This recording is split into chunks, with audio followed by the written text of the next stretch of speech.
This was a training game between me and Aditya. I start with E4, he goes for the Sicilian.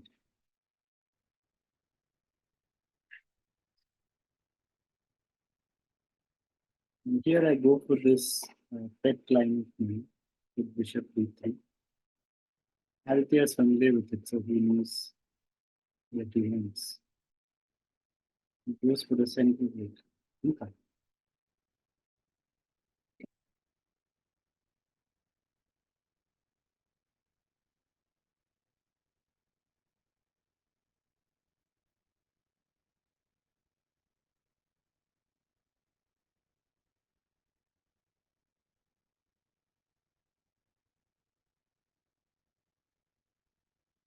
So I decided to push the pawn forward. It's usually good for white if I can connect that pawn chain with pawn d4. But right now it's way too far.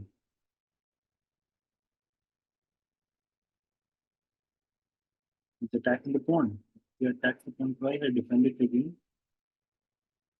Here I think Aditya thought he's winning the pawn. But do you see how I can save it? Yeah, just pin the, yeah, you can see it's really disappointing. So the knight is pinned, again block 6. Now I gotta take the knight to save the pawn.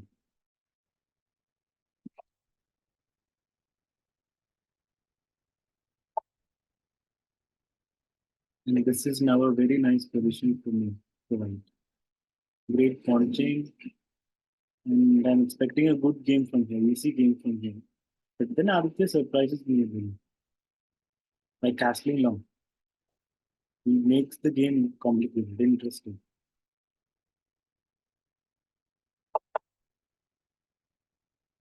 You got to attack the things. I mean, I got to attack his king, he has to attack mine, which will need open lines.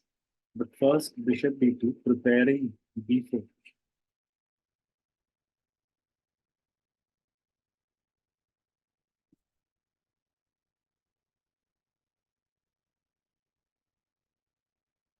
This is going to be an interesting middle game where we go for each other's kings. He goes for h5, launching the attack on my king. And I go with b4. If he takes, I'll have the open c5.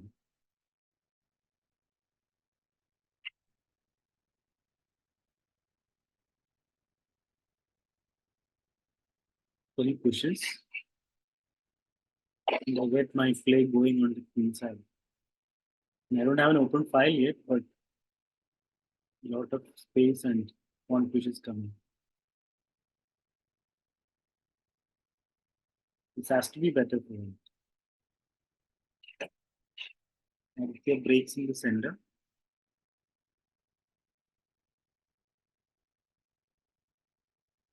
I could see that I'm winning a pawn here. I wasn't sure I should take it.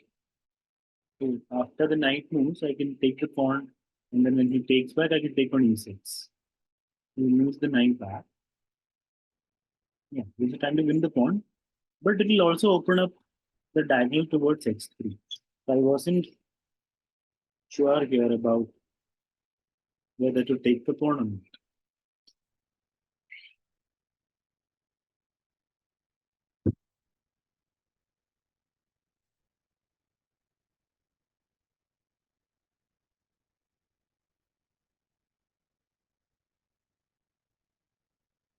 So I decided to go for it. Takes.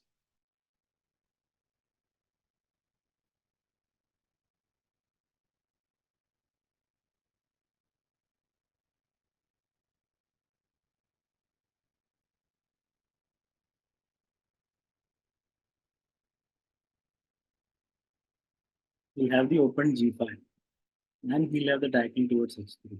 So here I was a bit unsure about taking on e6. Because once rook g8 comes and queen d7 comes, the attack will be very fast. I'll still take it, And here I was expecting him to play queen d7, giving one more pawn on f6. But he decided to defend the f pawn. Now I have to save my rook. This was an important moment because I can play rook e1 in a heartbeat. But then I saw the attack coming, like queen g7, rook g8 is going to happen. So I need to defend g2, which means I need knight e1. So that's why I put the rook on e2, so that the e1 square is available for my knight.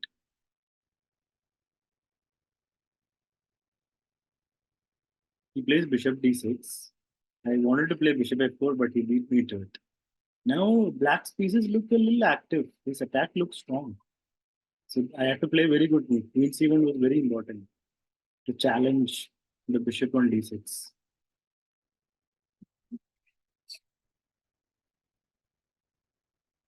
He plays queen g7. No threats yet. I mean, he defends the knight on h6. And it's a kind of position where one mistake will mean that you lose the initiative. Here we are fighting for the initiative, bishop f4, asking him to take so my queen can come in. We are wrestling for the initiative. I mean, especially me, I have to somehow control the things on the king side.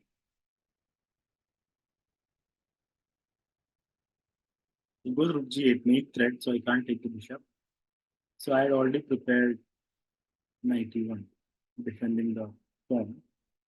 I think he expected me to play knight h4, and then he'll have knight f5. But no, the knight goes back and becomes a solid defender to the mate threat.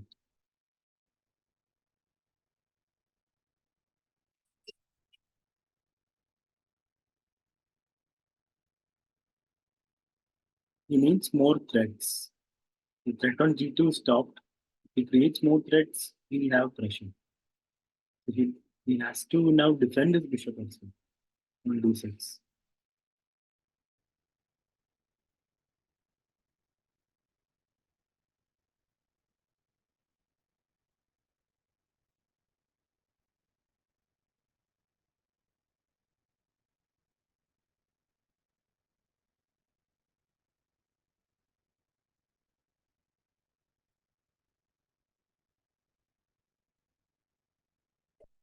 Could have played a bit faster there, I think. Anyway, knight f5.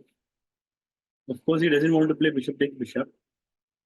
We are asking each other to take the exchange of bishops.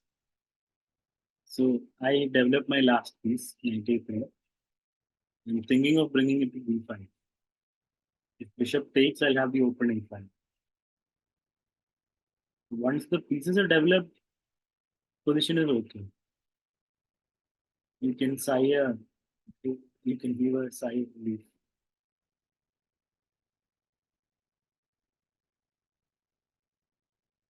He decides, after a long thing, he decides to take on a4, which is a big blunder. This was the longest thing he took in the game. And this was a big mistake. I mean, I didn't expect this because I thought knight takes pawn and he can't be going there because his king will be more weak.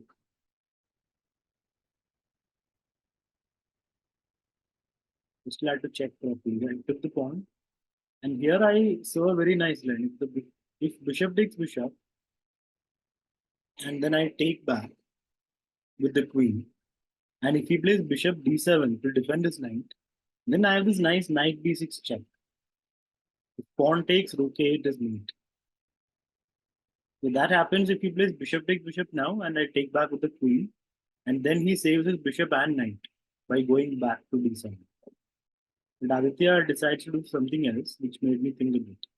Here he doesn't play bishop take bishop.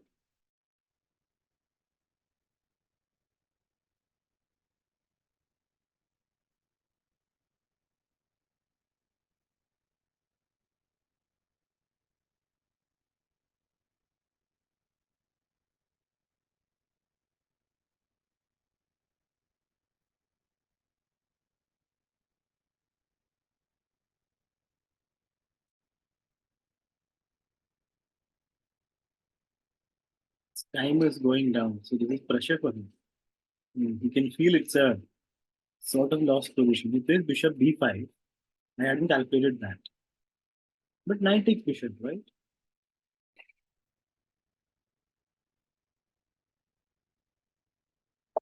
I knew it was better. I just had to figure out the details. So takes, he has to take back. Now my king is safe because he has only one threat on g2 and it's defending. His king is not safe because my rook is becoming active and my bishop is also becoming active. If queen also jumps in, it's gonna be great. Both rooks are active. So this is a very important stage of the game. It's an important lesson that I've learned multiple times. When you're winning, double check, triple check everything before playing the moves. You have a comfortable situation, time advantage, and now the rook jumps to e6, attacking the knight. Knight e4 is not a problem. I'm thinking f3 is there, pick the knight, one option. But I thought I'll figure it out later. Let him bring the knight. I'm also thinking if rook takes a7. Then there'll be three pieces attacking and the queen waiting. He plays knight e4. Still no threats from black. That's the problem for Aditya. The position is not good. His problem is the h8 rook. That's tough. If the h8 rook goes on g8 and the g8 rook goes on e8, then things are different. It will not be winning for me. Because I won't have moves like rook e6. He's basically playing a rook down for now. And I take on a7 and I know this is winning now. Because the threats are too much. Rook 8 check is coming. Queen can also come in literally.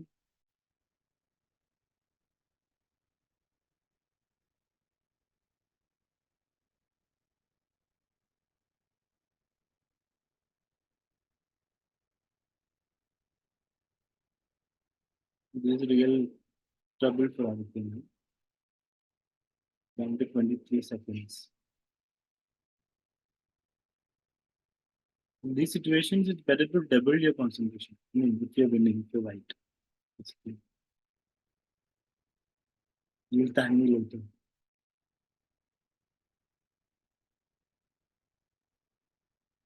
He plays queen f7, poking the rook. Now just a few precise moves.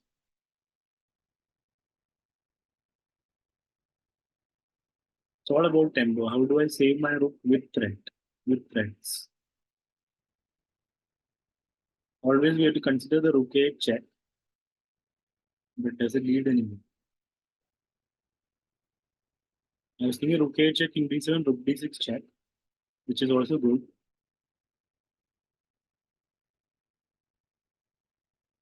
But then I saw there's something better. Good to have time to think.